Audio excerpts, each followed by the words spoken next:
All right, here we go with part two. I made the swatch, which you see right here, the Christmas tree. Now, I'm gonna give you a quick preview of how we're gonna make a pattern. It's real easy. You go to Object, you go to Pattern, and you go Make, and you go OK, and it makes a pattern. Now, notice I'm on a background that I'm gonna use for my card. That tree is entirely too big. So I'm gonna show you how to make different swatches of different sizes. Hopefully the next one we make, we'll fill out that card a little bit more than that. So I'm going to click cancel. All right. And now I'm going to go and I'm going to resize that. So I'm going to go shift, hold shift button, and size it all the way down till that tree fits up under that big tree. And there we go. Okay. And so remember, real quick, circle it and drag that over. So now I have two swatches, big tree, little tree. Okay. And I could have named them. All right, so now I'm gonna click on that and I'm gonna make that into a pattern. So I go pattern, make, okay, and there's my pattern, okay? A couple things I don't like.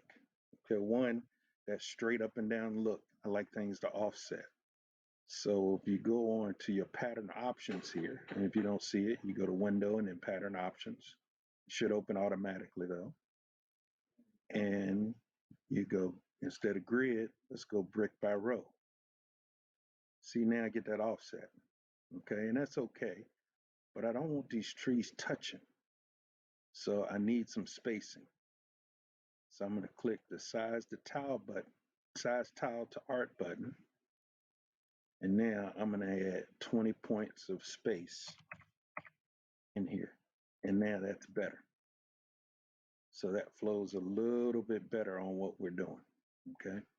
Now, when we make that and add that to a shape, it's going to cover the whole shape. This is just showing you an example. All right, so I go done. And now there's my pattern saved right there. Okay. All right, I don't need to save that because that's already in the palette. Now I'm going to draw a rectangle. Before I do that, I'm going to click on the pattern.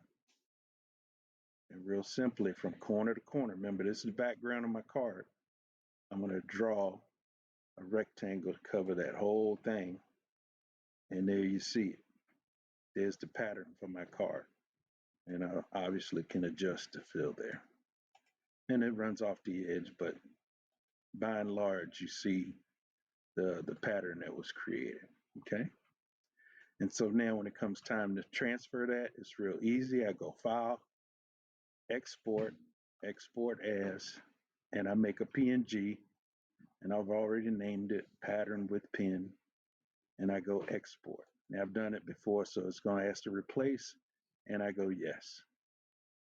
Okay, and so now that's the basis for my card. I open that in Photoshop, and now I can continue to build my card, my holiday card, and my final project. Okay.